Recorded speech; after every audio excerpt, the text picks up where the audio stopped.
Hi everyone. Thank you for joining us today at our usual MIV seminar. Some more probably will come, but we can get started. So it is my great pleasure today to introduce Cosimo della Santina, who's a fellow countrymate from Italy. Cosimo is an assistant professor at TU Delft and also a senior scientist at the German Aeronautic Institute, right? DLR, and D stands for Deutsch, right? Okay, so that's the level. I think that's the level. That's the level of my German after spending there. I actually don't know what. But I see also your level of German, and you're even an employee. But fine. So that's how we do in Italy when we go to Germany. We don't learn. All right. So, but anyway, so beside this, right. So Cosimo earned his PhD from the University of Pisa. During his PhD, he spent some time at MIT with Daniela Ras, who we know because he's also part of our external advisory board. After earning your PhD, you joined her group, right, at MIT, and you spent there a couple of years, and eventually moving to TU Delft. So Cosimo's work is pretty broad, in the modeling and control of soft continuous robots in this case, but it spans several domains from fluids agricultures and things of the sort. You have won several awards, Young Investigator Awards, some prestigious ones. And also you are the main PI of a European project on natural intelligence. So, well, then I guess at this point, we just look forward to your talk and thank you for joining us today. Thanks, Mattia. Thank you. So, does this work? Oh, probably I put it on upside down. Yeah. Is this fine? Yeah, okay, great. So thanks, Mattia, for the nice introduction, and thanks for all of you for being here, despite I learned a quite stressful period with exams and all. Okay, so this is I think as motivation is what motivates us and motivates also many roboticists and probably many people here. So the how cool and amazing is nature, and more specifically, we are more specifically interested in movements. So robots are being more precise than animals now for 20, 30 years. But animals' movement have all kind of characteristics that makes them quite different from the one of robot, and much more effective, and goes from being very safe to be very robust to complex interaction with an unstructured environment, and also to the ability of generating very effective and efficient movements. So this is what we look into, so how to generate similar movements in artificial physical system like robots. And on that end, we work on several things. Many of them I will not present today. You see here some quadrupeds, robotic hands, manipulation. Nowadays, I'm working more and more like a manipulation of agriculture-related stuff as the one that you can see there. Today, I'm going to talk about soft robotics. So it's still quite debated what soft robotic means exactly. I like to consider a much slightly broader definition that some people these days. But anyway, today I'm going to focus on the one that we all agree that is called soft robots. So robotic systems that are inspired by invertebrate animals, or at least to parts of the animal kingdom where you can observe continuous deformation. So the octopus is the most nominated example of when we talk about these systems, but there are many. So, and many groups around the world have come up with very smart hardware solutions. So these are Some examples are not from my group. And these systems are expected to be particularly useful when we have some interactions. So, for example, in human-robot interaction, like co-robotics, collaborative robotics, and physical augmentation, and exploration. Very nice robot developed by UCSB and Stanford for inspection of like pyramids, I think this one is. Okay, so these are all pretty cool, but I think consider all the work that has been done so far, we should, at least as software roboticists, be surprised by the fact that in the very tasks for which software robots have been thought, so interaction tasks, rigid robots still largely outperform software robots. And everyone in the field has their own opinion about why that's the case, depending on what you are paid to do. And I am paid to do control. So I mean, connecting back to the natural inspiration. So we have very capable bodies in animals, but these bodies managed by a quite complex and capable brain, while for large part software robots are still mindless or brainless creatures. So there is, I feel, still a lot to do there in order to effectively manage the body of these systems to get the capabilities they promise to give. And this tightly connects to motor intelligence, or more specifically to control of these systems. And over the year, things are evolving in many directions in terms of learning, modeling, and model-based control. And a lot of groups around the world are working on it. And my view has been mostly about the model-based one. So this is what I'm going to talk about. This is more or less the yes. Yes. Is there. Yeah. So this is what I'm going to talk about today. Most probably I'm not going to make it in time. I also forgot to start my clock. Okay, but I have a clock there. Good. And since it's model-based control, model-based control, we start with modeling. We have here people that are much more expert than me in modeling. So I do control, but there are some aspects about modeling that is about that I think quite tightly connect to how you are going to use them. So I'm specifically interested in developed models that can be used then to develop control.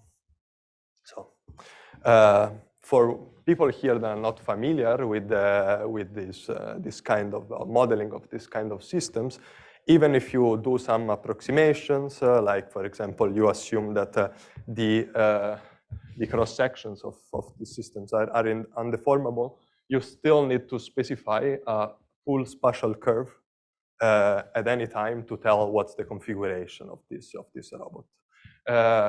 So the configuration space, and therefore the state of these systems, lives in theory of an infinite dimensional space that, in order to model, you need partial differential equations, stuff like this. And yeah, you may recognize this this stuff. So this is me looking at these equations. Why it's me? Because we don't actually do this stuff. So of course these are very elegant and theoretically sound, but are too hard for me. And I would argue for most control theory, at least model-based control theory, to handle directly. So what instead we do is to look in a way of discretize in space these models in such a way that then you can handle more easily using model-based techniques. So you go from an infinite dimensional space to a finite dimensional one using a space discretization, which in principle is not so different from time discretization. So we are more used to discretize things in time, but in this case, you can also discretize in space. And what we are especially interested from a control or point of view is that whatever way we decide to discretize in space this system is such that to the limit it goes back to the original model. So you can pick your desired level of order of discretization and have a controller that is as close to the theoretical one as possible. Yeah, and I will go very quickly on through this, but we follow an approach that is very bottom up, using the idea is to start by defining assuming some forward kinematics for this system, and then mix it together using standard like Lagrangian machinery with some assumed distribution of mass, inertia, and potential energy. But really, all the art in the end is to specify this forward kinematic model. And we do that in strain space. A lot of people do that, differently. And again, the way in which in my simple mind or view to the problem, I like to think about it is if you come, like me, more from a classic roboticist background, is that you have all these the 6 strains. You can see them as at any point of this curve. So you have this soft robot, you have this backbone. At any point, you can imagine as having an infinitesimal set of all 6 joints. So all 3 translational joints, so prismatic joint, and 3 revolutive joint. And so very similarly like a standard robot, but these are become infinitesimal and continuously distributed along the backbone. And the 2 revolutes in the orthogonal direction to the backbone are the curvature, which is the one that I'm going to talk more about today. Then let's focus now only on curvature. So this is a kind of a backbone of a planar soft robot. If you assume that you cannot elongate that, the configuration at a given time of this curve is completely specified by the curvature function that at any point tells what's this infinitesimal change of orientation between one point and the following one. And what we do is to have look into a base functions formulation, which you say, okay, this is infinite dimensional. We can assume that this is actually the combination of a set of basis functions multiplied by a set of weights. And then the weights are going to be the configuration vectors.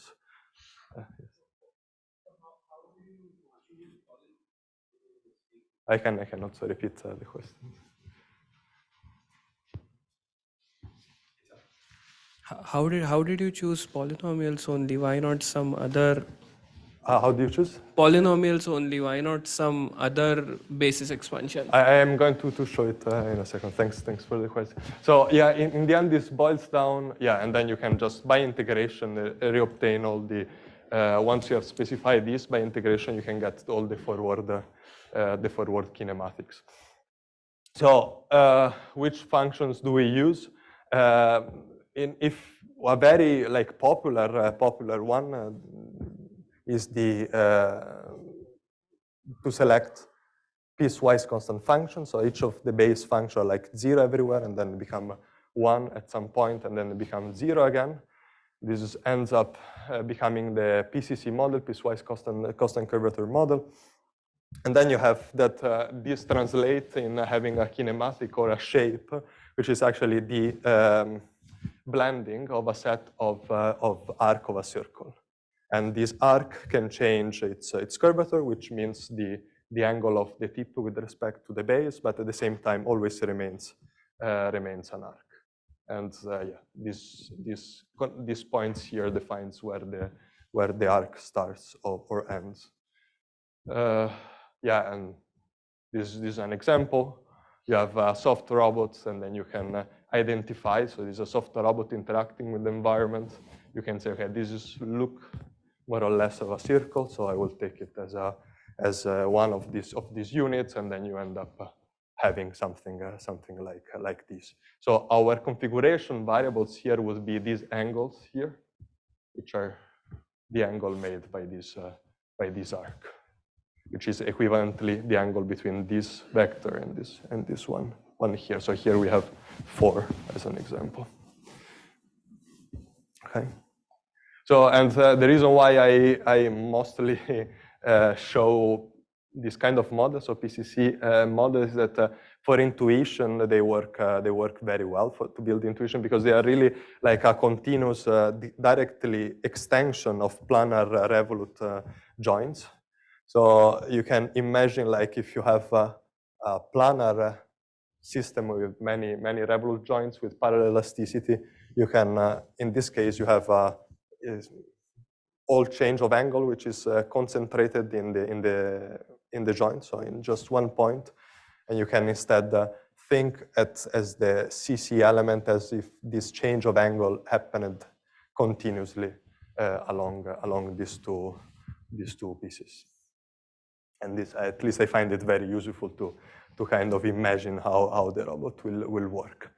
But this is not by no means the only thing you can do. So I think this is what we were referring to. So the idea is to you can use polynomial, for example, and then in this case you have that each of the configuration vectors is going to be connected to a polynomial base in curvature, and these are they are not very clear here, but you could see some possible shapes that you can end up getting.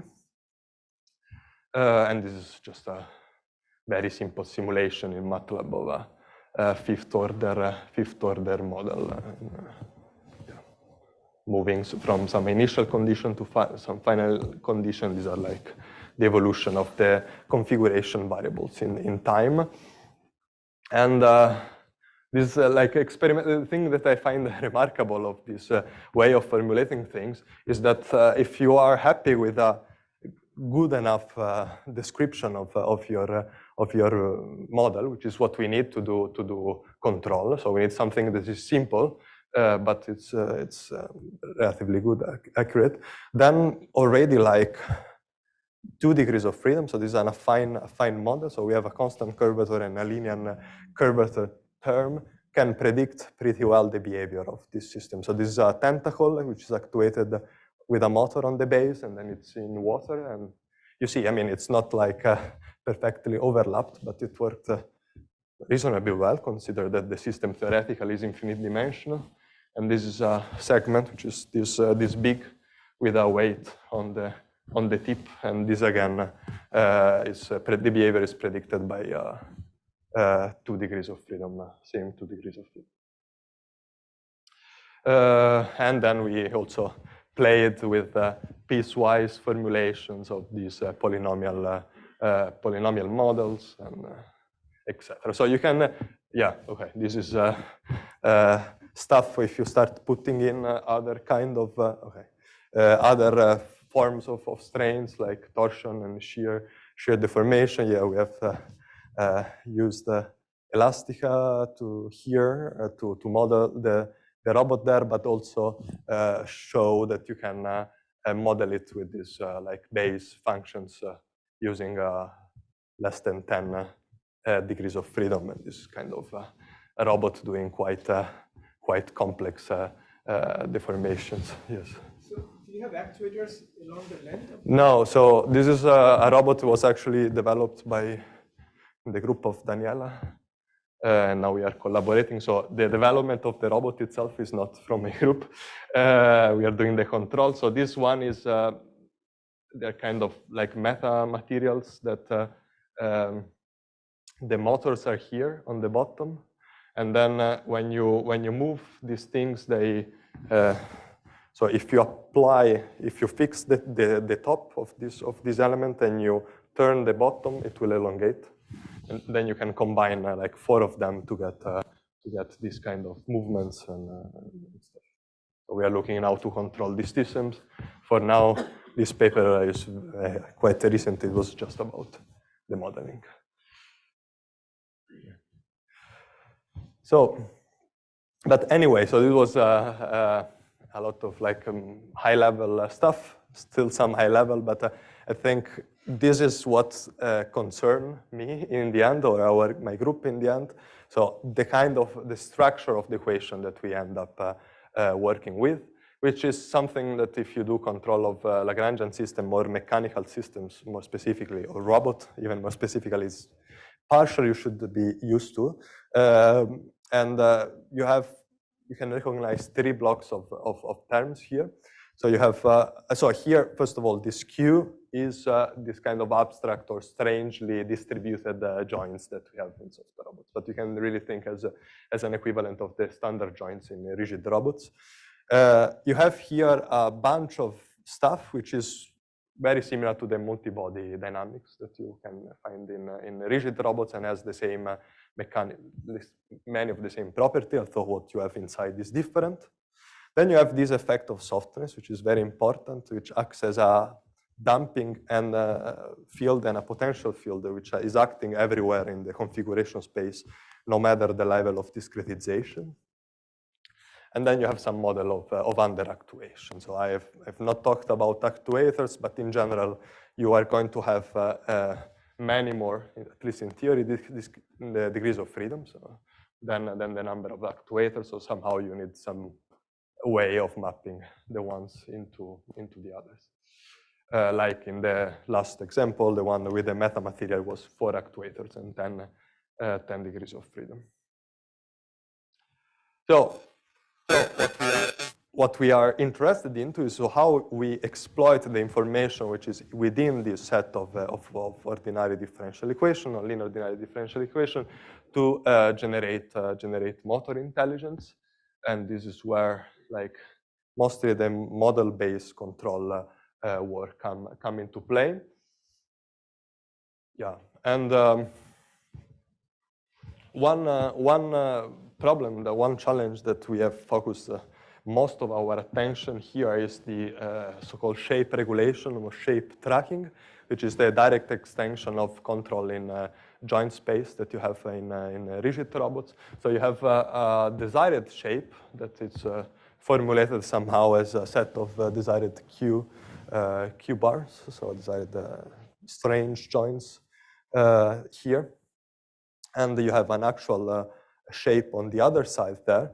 And you have somehow to close a loop to use your actuators, like pulling tendons or inflating balloons, to obtain, to enforce the desired shape on the actual shape. And for like, again, to visualize for a PCC robot, for a PCC model, you have these arcs. And you have a certain evolution of the curvature of these arcs, and you want eventually, if you do tracking, for example, follow this evolution of curvature in time with infinite precision in theory. And this ends up being a kind of a research rabbit hole because the problem is quite challenging, and ends up to be a full taxonomy of possible behavior of soft robots that you can encounter, but you can do a lot in this regime. So what is this regime about?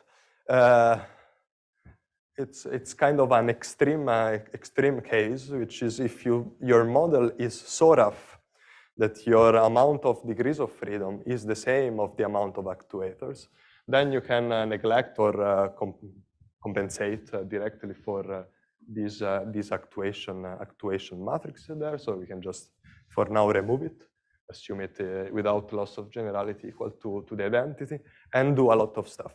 But before showing what we can do, what this means, for example, for a PCC robot or PCC model, this means to have actuator, just one actuated segment. So this is a inflatable element which curves with constant curvature when you put air into that. So to have one CC segment in your model for each of the actuated segments. So it's a very rough approximation which works only if the robot is short / lightweight and is not too soft, is rigid enough. So that torques are dominant with respect to pure forces. But if you do that from a theoretical point of view, things get much simpler. More specifically, I have calendar that is reminding me of something important.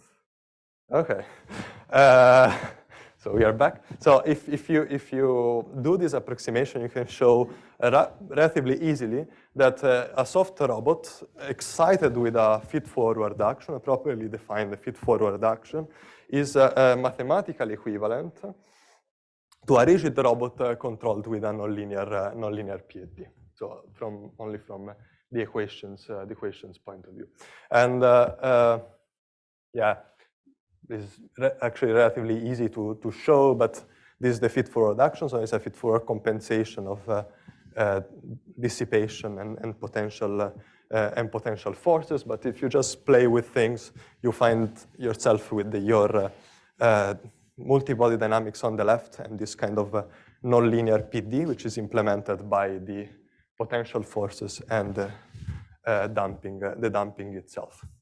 This is cool because many people before us, much more smarter than me, spent quite some time in developing a nonlinear PD controller for rigid robots. So you can just steal from them and then use this trick and then publish papers claiming that you have done the new stuff. I've done it only once, so but you can do it many times if you want. So for example, if you adopt this PD plus,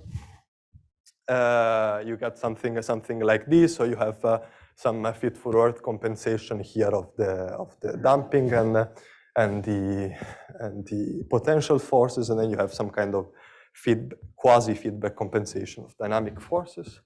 And you can prove using the trick that I just told you, which is more hidden in that paper, can prove stability. This is not very important because everything is based on this very strong approximation. So what is important if this works, and it worked. This is, relatively well considered. This is an experiment that it's from a paper from 2020, so some years ago already. What we want to do here is to follow a cosinusoidal pattern of curvature in time. So we are modeling this robot with 6 segments. So you have 6 actuated segments. Each segment is actuated by inflating 2 balloons. You can see them bulging here. So you just push air inside in an antagonistic way to generate a torque here. And this is how the curvature evolved in time against the desired trajectory. And this is the pattern of activations of each of the muscles. So the movements look very simple if you look at it, but in order to generate it, you need to generate quite complex patterns. And yeah, these are some other movements. I always like to point out this one, which is my favorite. So here we are doing a similar thing with the top 4 segments, but with the bottom one, we are trying to keep them still. And this is not easy at all because it's, it's similar to trying to keep this thing on your hand vertical, which I'm not able to do. But because this is a highly unstable thing, so this is very soft. This is oscillating, and this should make the base heavily oscillate. And you can see some of it in the transient at the beginning, but after that, the controller is able to compensate for the dynamic coupling, and you can clearly see that with the bulging here, which is happening counterphase with respect to the oscillation of the tip. So it's compensating for this dynamic coupling between the top part and the bottom part. And you can do that also for 3D motions. So this is one of the examples. Yes. So in the previous video, Yes.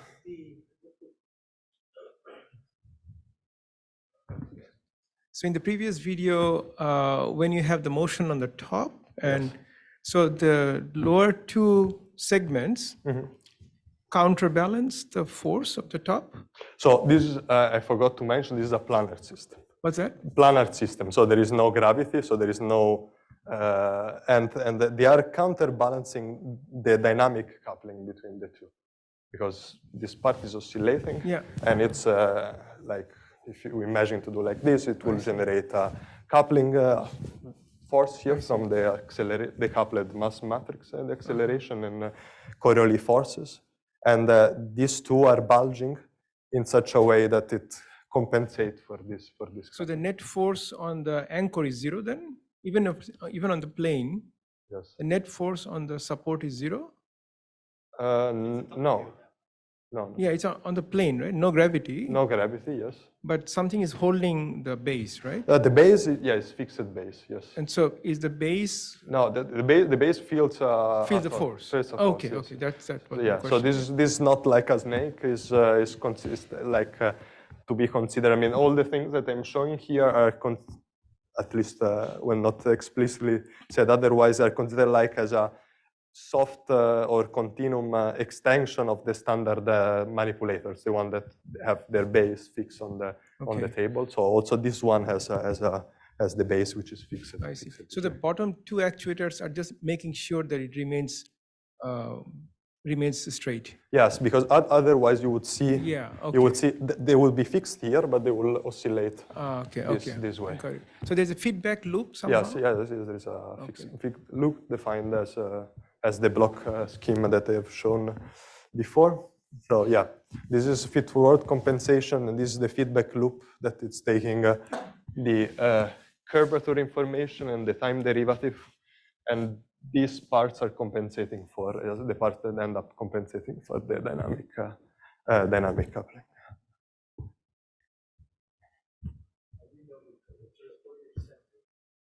So I can repeat. The question was how do I know for the curvature? I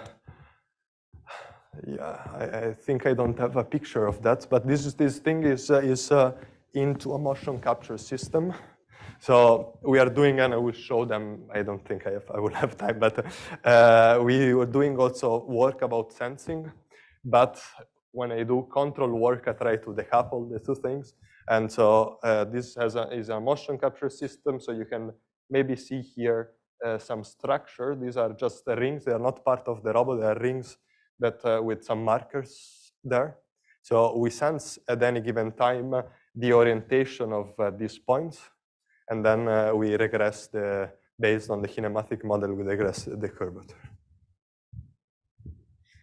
Okay. Yeah, and here the motion capture system is probably, you can see one camera here, and these are again these rings, and this 3D version of this robot. Yeah, and this is like just a funny, arguably not very dynamic. So this 20 fair, and it was not fun to do these experiments. But it's a nice showing that at least on in this case on a quasi-static. The others were real time, but this is a quasi-static way. You can do also more complex. Yeah, should be, yes. So problem solved. Everything works actually since 2020, because most of these videos are from my postdoc. Yeah, until it doesn't. So these are kind of things that you keep hidden when you write the papers, the 2020 papers, but I can now show them. So we are doing this strong approximation, right? And it works many times. So most of the time it works, but sometimes it doesn't. And since you are doing the approximation, you cannot know, you cannot reason about why it's not working. So you can, for example, many times you get reduced performance compared to the one that you will have in theory. So like some oscillation around the setting point. Sometimes you start to get this kind of Parkinson thing, so it's kind of oscillating and you don't know why. And sometimes you get to instability, and I don't have a video, but I have the result of the instability, so the robot pops up. One reason that we have been investigated recently about this instability is the dynamics of actuators that we neglect. So I have not mentioned the actuators, the dynamics of the actuator, because most of the time we just neglect it. We assume that it's very fast. But sometimes it's actually the reason why. So this is an unstable behavior. So it's just a soft segment like this, and there are two tendons that pull it on the two sides. And here these tendons are just broke. So it was actually quite scary to see. But you can see that if you start compensating in some of these cases for the dynamics of the actuators by using some more complex technique, you can recover. So this is the same controller that I showed before, this extended PD+, but here we're using some singular perturbation theory to keep into account the dynamics of the motors and then recover stability and good performance. But many times, the reason, at least I believe, that's my ansatz, my assumption, is that it comes from this very rough approximation of the model. So you have to accept that sometimes you have to be more precise in modeling the robot. This means to work with an under-actuated model. So a system which has less degrees of actuation, so less sources of actuations than degrees of freedom. And this is where all the Pandora box is being opened, and there is all this kind of different things. And I will not bore you with the detail of these things. There's been a lot of like proving a theorem and stuff, theorems and stuff on how you get to this stable and effective controllers. Yeah, and these are, if you are interested, these are all the papers that we have written only on the theory. But with them, you can do things like this. So these are just two simulations. You can control these robots. This one has just, yeah, it's arguably a bit too fast. But anyway, so this is controlled with just 3 tendons, and it's and we are controlling the tip to move it around. You see it moves in this very complex way. So the model is much more high dimensional than the number of actuators. And this is similar. And we are starting to validate these theories with experimental results. This work on the experimental side in a collaboration that I have with Josie Hughes from EPFL. So this is a soft robot which is this big. So definitely does not satisfy the lightweight hypothesis of PCC model. So here we are using this kind of more complex models, and you can see that you can get quite precise motions, but at the same time we can maintain the softness and the compliance of soft robots, and you can see it when Francesco, my PhD student, steals the food from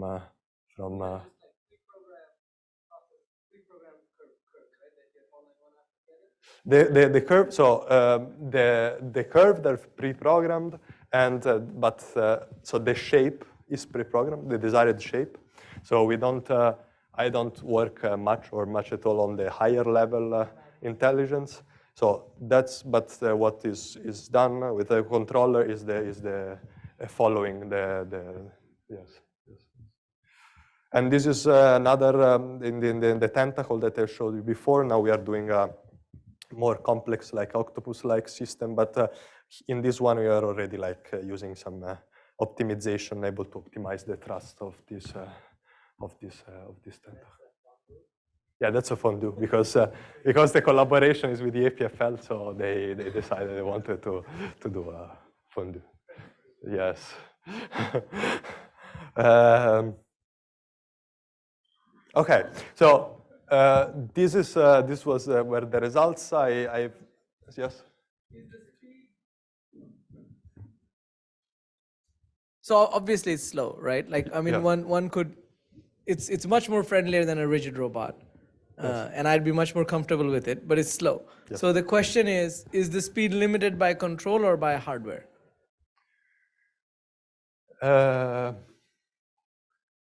The speed is limited by many things. And some of them are the things we were discussing over lunch, which are like the real engineering, so writing things software well and using the correct stuff. So the hard work that we wouldn't like to do in academia, but we have to do, and we still have to do it. So this is really a big part of it. Like the frequency of the loop in which like the sensors arrive, it's quite low now.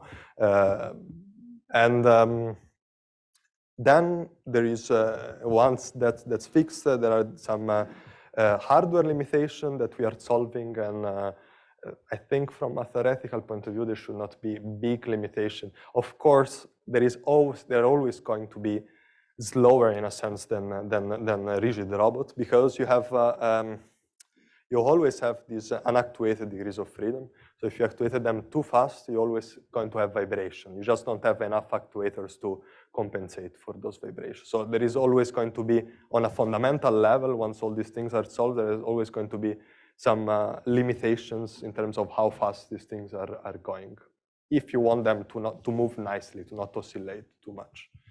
So yeah, I hope I answered. There's a question there.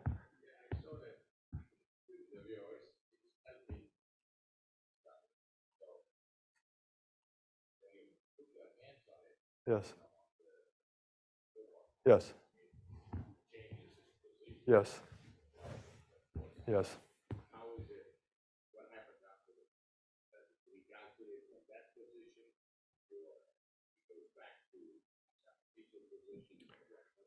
Yeah. So I will state the question.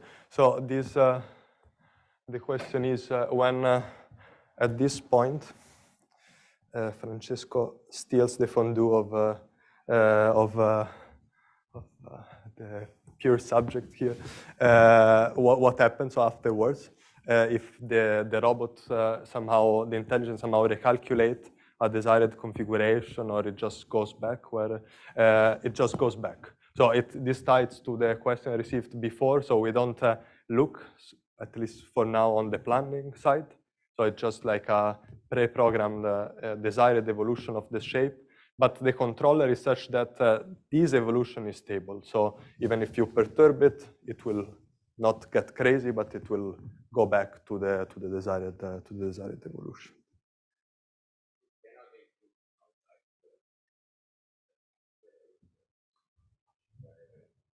It cannot include outside forces in whatever it's doing. It can. It's just that it's. So what we are showing is that it can, like when interacts here or interacts there, so it can interact with the environment and also with unstructured, unexpected things. We just didn't work on the intelligence on like how you logically replan things, because that's not. So on a physical, like a control level, yes, it can, which is what I focus on. But on a cognitive level, not at all. There is nothing cognitive there. It's just like a pre-programmed thing. Okay. So to go back to the boring equations, I just want to give a glimpse on why this is a complex problem theoretically. So these are like the equations partitioned like in a block structure. So you have your sources of actuation here, and this, if you can always find a change of coordinates for which this is like nicely decoupled. So you have all zeros here. So these are the degrees of freedom which are not directly actuated. And these are the ones that are actuated, and the one not actuated are, in theory, infinite, but so much more than one actuated. And so with these control actions, you can modify these kind of things, but you have no say on these parts. And these parts are actually excited in quite complex ways by this coupling. So that happens at the acceleration level, at the velocity level, and if you have gravity, also at the configuration level. So this makes things very complex. On the other hand, you have this damping and dissipation and potential forces that, as shown in the fully actuated approximation, acts as a stabilizing force. So they help stabilizing these extra degrees of freedom, but still you need to control this one in such a way that their action is sufficient. So it's a matter of balancing this heavy actuation and complex dynamic coupling with this dissipation elastic field and what you can do with these few inputs. And I will be there in a second. And this all relies, it's hidden under a good model formulation that I mentioned at the beginning, but it's kind of still an art to decide how you end up formulating things. Do you have a question? No, the zero question marks. So the question is why there is a 0 question mark here, if that's noise or not. It's because it depends on the kind of soft robot, if this is 0 or not, if there is some coupling also at the level of elastic forces or damping, and this really depends on how the actuation is collocated. But in many cases, it's 0. So, but if it's not 0, that also contributes to the complexity of this part. Thanks. Okay, so I don't have any more time, and I am at halfway through the talk, so I will very quickly go. So we are doing some works on how to combine machine learning, so data, with models. And probably I don't have time to show this in detail, but the idea is either to use machine learning to help the modeling part, so to directly learn a model, but to learn it in such a way it has the mathematical structure and property that we know the real model has, a first principle model has, and is the property that we need for control. And once we have such a model, we can do model-based controllers. So this is ongoing work. But we have done, we have some results on rigid robot. We have ongoing results on research on soft robots. Yes, many. So each of these slides is like a different under review paper, but this is all the same idea. So kind of try to learn these models with a good structure and then use model-based control.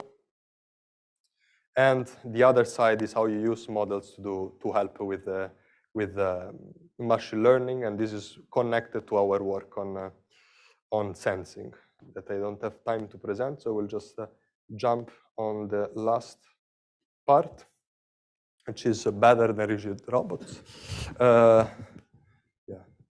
This needs to be here. So what we have seen so far, also the part that you have not seen, is about moving from a condition in which rigid robots are better than soft robots to a condition in which, if we want to be very not realistic, but still we can say that soft robots are getting closer to rigid robots in terms of performance. We are still quite far, but all this research is in that direction. This is not why we built soft robots in the first place. So we built soft robots because we want to make them better than rigid robots, at least in some cases, in some conditions. And there are many cases and conditions in which this can happen, but we are focusing specifically on 2 of them with my group. So one is about controlled interaction. So the very motivation started at the beginning. You want to get in contact with the environment and to do that robustly. And one way to do that is by control, so by closed loop control. And this is just a simple example in the robot that I have shown before. So same six segment robot. What we are doing here is doing Cartesian impedance control. And so to get a nice ellipsoid of stiffness in the tip that allows to get in contact with this environment. So this wavy surface, and this is unknown to the robot, but it's controlled in such a way that stays in contact while moving along the surface, and this is very repeatable. It's actually real time. Another work which is right now in press is to do a similar thing to try to solve. So this is instead very slow, but what we are doing there is trying to solve tasks in which you really need like this directional softness or stiffness, like this pegging all stuff. So you want to assemble things, so insert one thing into the other. So you need to be very stiff in the direction in which you insert the thing, and soft to adjust in the direction of the orthogonal of the insertion point. And what we show is that you can co-optimize the shape of the soft robot together the physical stiffness to get the desired ellipsoid of contour, so that the interaction behavior is the one that you like. And with the physical stiffness, I mean that there are many soft robots like this one that can change how physically stiff they are using several mechanisms like jamming and other things. Here, this is done by inflating some air, but you can imagine that you can decide how soft is each of these segments, and you can also decide what is the shape, and you want to use these two things to get the desired interaction behavior at the tip. And this is not with a soft robot, at least not in the continuum sense, but we are extending this with a soft robot. And so here, right now, this is like a drone with a articulated soft finger or a compliant finger, or how you want to call it. It's more inspired by a human finger, but from a control perspective is quite similar. So it's a kind of a compliant finger, and we develop this controller in a way that it goes in interaction with the environment, and then it can follow the environment in a similar way that you've seen from the original, the first video, and use it to navigate. So like a blind navigation if you are walking in a room without any light. So the other thing, and after that I am done, is the which we like to look into elasticity, is periodic motion. So it's something that animals are very good in doing. And this is quite tight to locomotion, but not only, as you can see in this example here on the top right. And intuitively, I mean, there are many studies in biomechanics, but intuitively, the idea is that if you want to get an oscillatory motion, like you have a mass, and you want to make it oscillate between point A and point B, you can do it using standard control. What we would do is that you would generate a force that goes up and down. Actually, the most effective and energetic, efficient way to do that is just to connect a spring with the right constant, so that you get the desired oscillation, which in theory, if you don't have any dissipation, goes on forever. Of course, if the I don't have a video here, but these are very high-dimensional multi-body systems, so their behavior is much more complex than this mass. So you need a much more complex theory to handle oscillations in this system, and then to exploit them to do locomotion and other tasks. And the framework that we have been developing in the past year is about it's a two-step process. So the idea is to first identify which kind of oscillation your robot is able to do well, and then to use closed-loop control to excite these oscillations in order to perform tasks. These are some results. I don't have results in continuums of the robot, but all these systems are, this is an exception that I will tell in a second, but these other systems are all elastically actuated. So you have softness and elasticity, which is hidden at the joint level. So they're more like vertebrate animals. We have elasticity and softness in the muscles and in the tendons.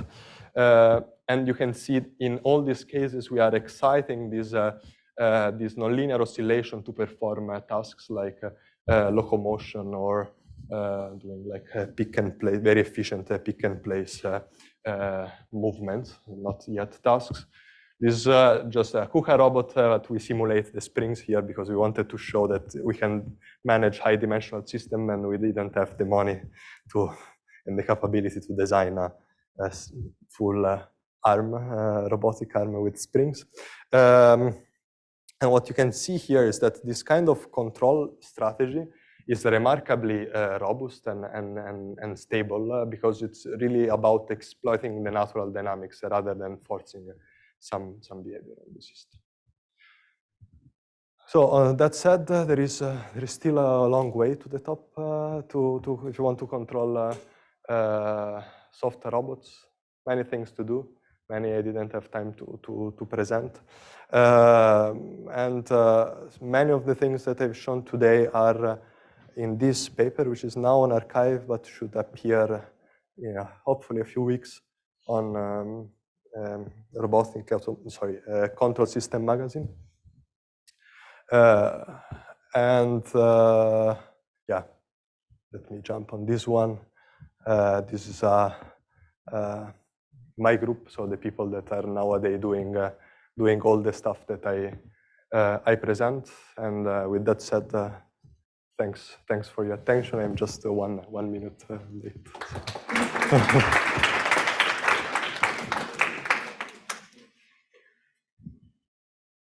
All right. Nice. Nice. I really liked it. So thanks for the talk. Matthew. So we have asked a bunch of questions during the talk, Yes. and pizza is there. So let's say we go maybe for just a couple of quick questions. Or we can also have a discussion And while then, we of eat course, it. and then, I mean, you'll be here, so you can, grab Cosimo and ask, individually. So who wants to go? You want to go? Very good. You also? Okay. I love the tie that you make between the long kind of serial soft robots to the conventional serial manipulators. And you have that obvious choice of variables where the curvature or something could be your generalized coordinate. When you have a parallel soft robot instead, it seems like that choice of variables would be very important. Do you have a good way of going about how you choose what that would be? No. Thanks for the question. No, we don't. So in the robot that I showed before, the one with the platform and metamaterial, so this in the end is like it's 4 soft robots made in a parallel thing, and they're of course pure forces. So the thing is that when you work with constant curvature is the theoretic steady state if you have only torques, right? Pure torques. And so it works well every time that pure forces are negligible. And when you have a parallel structure, it's not the case because you have the constraint that generate all these pure forces. So what we have shown there, you can still like manage to model the whole thing quite precisely with 10 degrees of freedom. But then you have to really rely on expert intuition to know I have to put some torsion here or some shearing there. And There's time for 1 second follow-up thing. The other question then would be, if the constant curvature is a good approximation when other forces, not just torques, are negligible, does that mean that it also makes it hard to do force control in the same way that you do kind of Jacobian transpose in a rigid robot? Yeah, that's another very good question. Thanks. Yes and no. So in theory, the answer should be yes. So you should not be able to do things like this. But this is based on a constant curvature, piecewise constant curvature model, this behavior here, and also the others that we have. So there is some kind of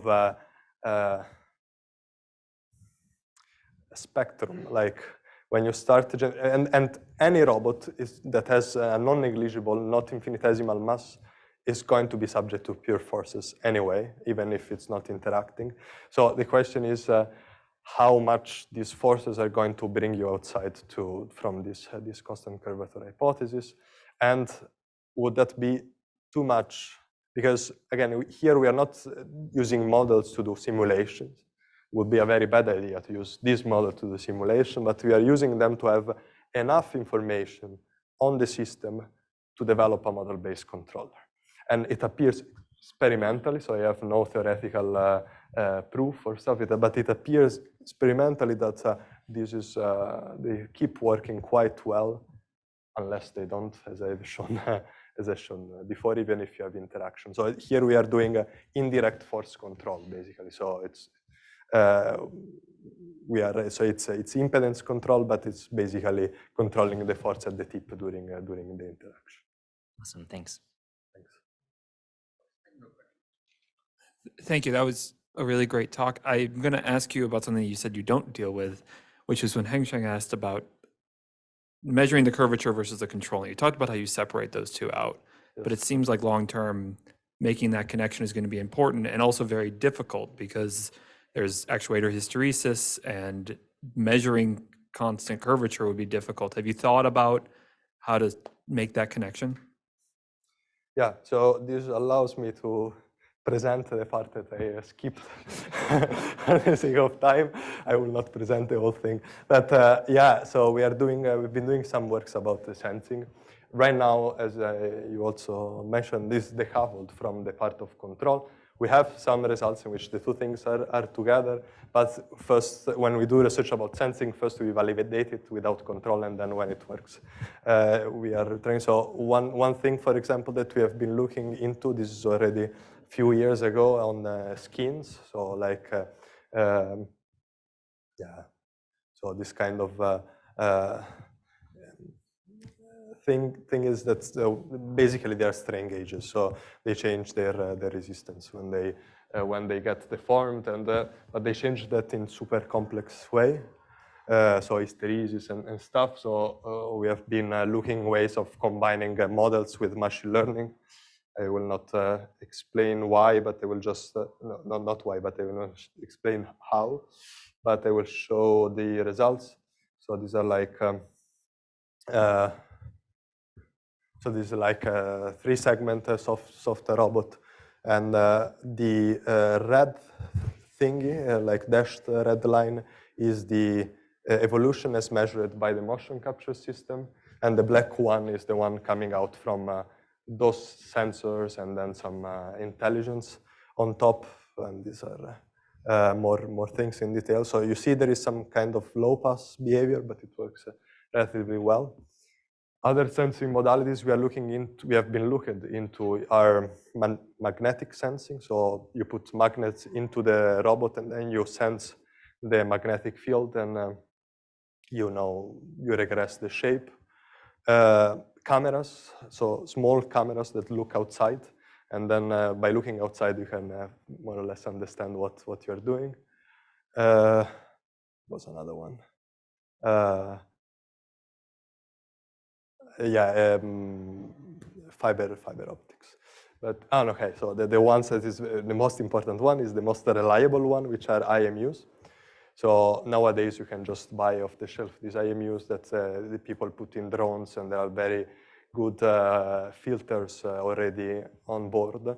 And what you can do is that you can place a bunch of IMUs along the robot structure, and then use this estimation of the orientation to regress the full shape of the robot.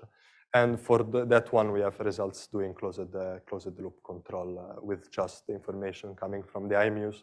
And you have the very nice byproduct that you also measure directly velocities, which instead with the motion capture, we don't. We just differentiate them using the dirty derivative. Yeah. Thanks. All right, I think this is it. Thank you very much. Thanks everyone for joining. So the pizza is over there, and then you'll be around for a little bit longer, so everyone can come and say hi. Well, then that is it for today. Thank you.